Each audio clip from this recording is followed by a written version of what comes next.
Hi, I'm Kevin Flanagan, head of fixed income strategy at Wisdom Tree. And I'm Jeff Weniger, head of equity strategy. And this is Minds on the Markets, where we go behind the scenes and beyond the trends to explore the forces impacting our markets. Hey everybody, welcome back to Minds on the Markets. Here we are.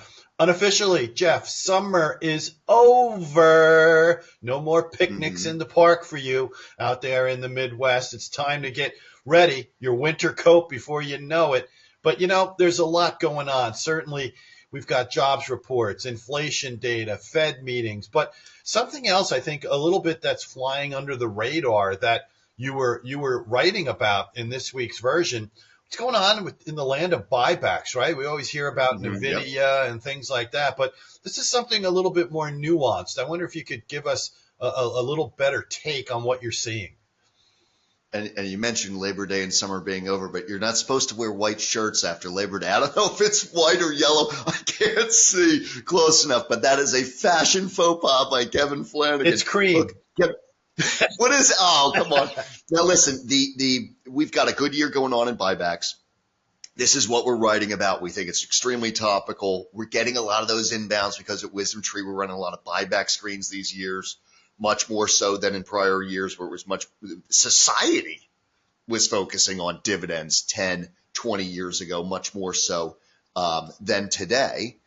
And, you had that report from Barini Associates where they said by August 20th, this country, the United States, had hit $1 trillion in buybacks. And you start doing some of the math on this, the back of the envelope stuff, Kevin. All right, if it was August 20th, we hit $1 trillion. You get to December 31st, you're at 1.x trillion, whatever that figure is.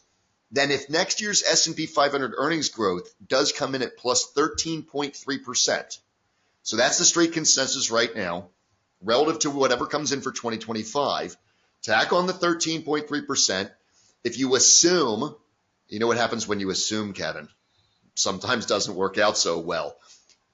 You tack that on, you might be looking at something like $1.5 trillion in buybacks in this country in calendar 2026.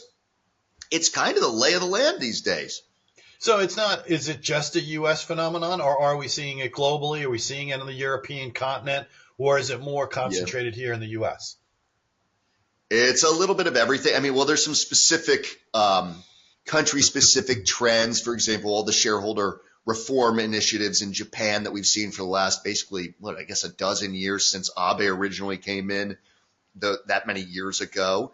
And in Europe as well. I mean, there's been a trend upwards in Europe in shareholder buybacks, share count reduction, all of these trends since the GFC. Because remember, in a place like Europe, it's so heavy in banks. And then if you were a bank in 2012, 2013, 2014, you weren't exactly buying back stock because there were still some serious questions about solvency, or at least recovering out of the GFC. And so now that stuff is feeling like ancient history, Kevin, now there is some buyback trends in tow in the continent and in Japan. In Japan, it's really interesting because around basically when I was becoming an adult, there was buybacks in Japan were essentially they were non-existent. There was horrible shareholder governance, and now we calculated something like 84% of the total market cap of the Japanese stock market is in companies that are actively reducing share count. So it's rising in prominence. It's becoming something that ETF houses are screening for. It may even become more topical than dividends in the coming years. I mean, certainly we're getting all the inbounds on it. So, I mean, you mentioned earnings. Obviously, you need earnings to do share buybacks and the like. But, there's also a political aspect to this. I know something buried in the Inflation Reduction Act. And correct me if I'm wrong, I don't think we saw any kind of change or adjustments in the One Big Beautiful Bill as well. Are there any impediments on the legislative, on the political front, regulatory front, when you're talking about buybacks?